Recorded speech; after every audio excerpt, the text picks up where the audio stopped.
April 24th, 1967. The world awoke to a shocking catastrophe.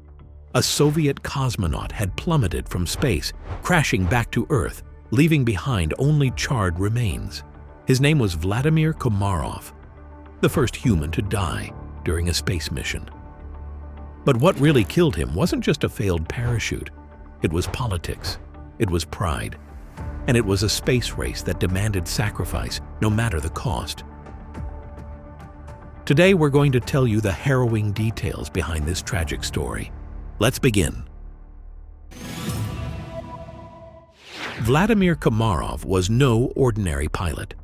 Born in Moscow in 1927, he was a skilled aerospace engineer and a decorated test pilot. He had already flown in space once aboard Voskhod 1, the world's first multi-crew mission. He was brilliant, experienced, and loyal, but even that couldn't save him from what lay ahead.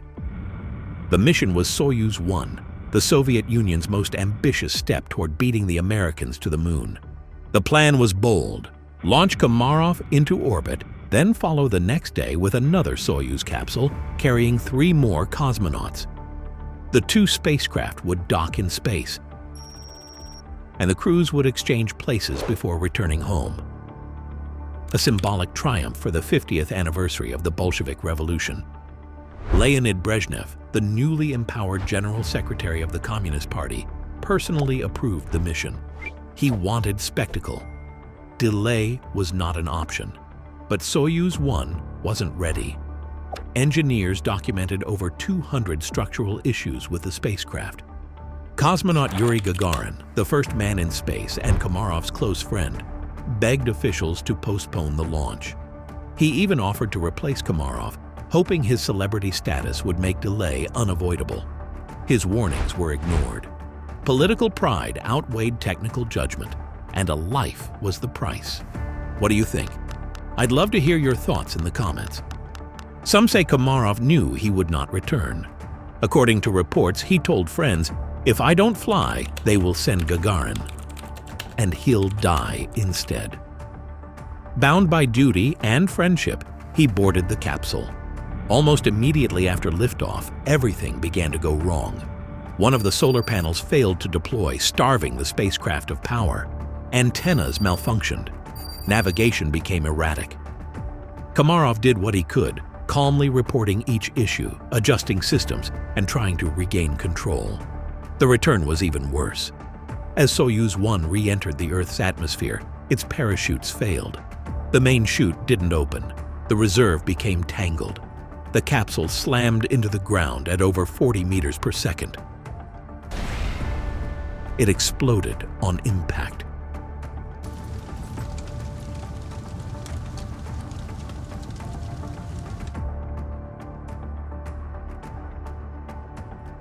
All that remained of Komarov's body was a charred fragment of his heel.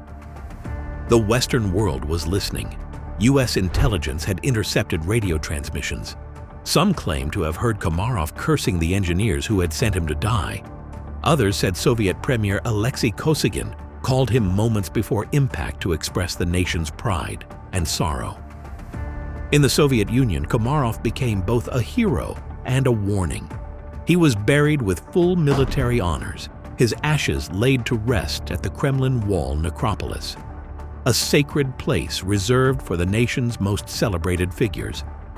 His tragic end was immortalized not just in monuments, but in the conscience of a country racing against time and reason. Just a year later, another shock would strike. Yuri Gagarin, the first human in space and Komarov's close friend, died in a plane crash under mysterious circumstances. He too would be buried by that same Kremlin wall next to Komarov. But the truth behind Gagarin's death is a story for another video. Soyuz 1 was a disaster, but it wasn't a failure of technology alone. It was a failure of judgment, of leadership, and of a system that valued image over life. Komarov's story is not just about a man falling from space. It's about the weight of sacrifice, the silence of those who knew, and the cost of pushing too far, too fast. Thanks for watching. We'll see you in the next story from the stars.